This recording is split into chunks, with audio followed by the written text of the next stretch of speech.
Clean water and low rates. It's a tall order that's finally showing the early promise of teamwork and traction between GovGuam and the U.S. Environmental Protection Agency. Hapaday Guam, I'm Jeff Marchessault. This is Newswatch.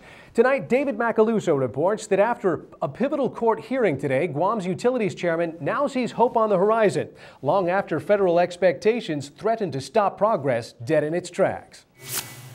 Guam Water Works Authority today had its day in court, and for the most part it was a good day, according to Consolidated Commission on Utilities Simon Sanchez. GWA's progress means that after 7 years under a strict court order, they'll be able to move into a more collaborative working relationship with the United States Environmental Protection Agency to address clean water compliance issues. We've achieved over 90% and completed over 90% of the things, and I think US EPA and the judge clearly acknowledged it. She says we've come a long way, we're making a lot of progress. Sanchez says a lot of money will be needed to bring the GWA system up to the standards our island demands. $900 million committed already, and partnering with the military is crucial to spreading the cost of further improvements to a larger pool of users. We've got to make sure that we've got clean water. We've got to make sure that we protect the oceans and our natural environment. And we've got to make sure that we keep the cost of water affordable. On another front, more federal dollars may threaten to shut some of us out of quality medical care. A local discussion on national health reform is raising concerns. Again, here's David Macaluso with more. Many uncertainties still loom on just how the new Medicaid laws will impact our island's already strained healthcare system. Senator Frank Uggan says Guam needs an additional $7 million for fiscal year 2011, but believes that the money can be transferred directly from MIP to Medicaid. I don't see any major challenges in terms of identifying the resources. What truly is at stake, according to Dr. Thomas Shea, is access to care for Guam's neediest. And Peter John Camacho from Guam Memorial Hospital agrees. Even though that you have a lot of Medicaid money, the patients in Medicaid is not going to get access unless the reimbursement rate for the physicians and for the clinics goes up to par.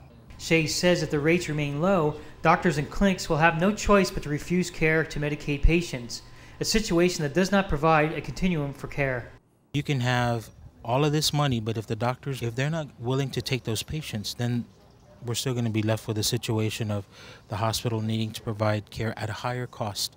Beyond the Medicaid match, Guam's taxpayers may also have to foot the bill for more staffing at Guam's health agencies to service the new, larger pool of Medicaid recipients. Reporting for Guam Newswatch, I'm David Macaluso. Finally, welcome relief for motorists passing through Santa Rita on Cross Island Road this afternoon. At least a dozen public works crewmen showed up to repair a 10-foot hole in the road following a weekend earthquake that further damaged an already deteriorated section of this stretch of Route 17.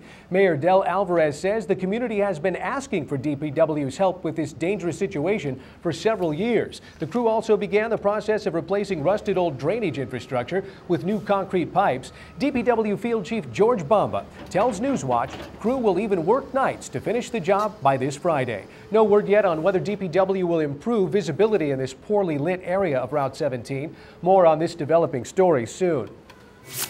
When we come back, the history of a symbol we all know and love. Welcome back. Things aren't always as they seem. If you're like me, you probably thought an often overlooked scene at the edge of Agana Bay was the place that gave rise to the crafting of a cherished mark of our island identity. Tonight, the real story behind a familiar insignia that may just surprise you.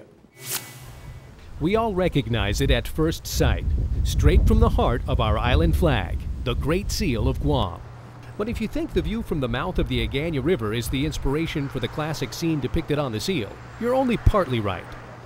According to lore, the real inspiration was a spot off Navy Yard reservations, where the Agana River then spilled into the Philippine Sea. It's also where an early 20th century typhoon had left only a defiant coconut tree standing.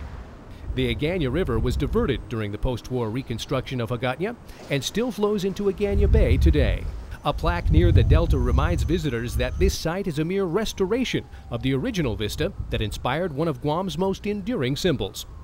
Here we are at the Paseo, where the Agana River meets the Pacific, at this recreation of the setting on the Guam flag and the Great Seal. Despite some wear and tear, this setting bears some remarkable similarities to the original. Now, several bent coconut trunks stand for the determination of the Chamorro people.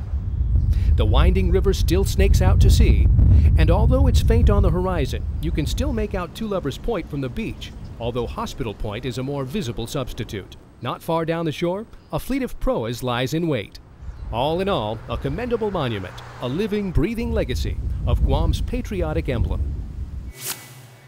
Before we leave you tonight, a look at one of Guam's best-kept culinary secrets. McCrouts in Malolo serves up fast food you won't forget.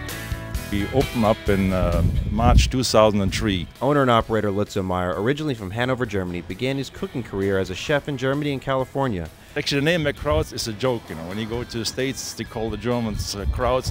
We start out here with bratwurst and cheeseburgers and pommes frites or French fries. Now, Lutz serves the best bratwurst on island and has made McCrouts a real roadside gem. Reporting for Guam News Watch, I'm Michael Rudolph.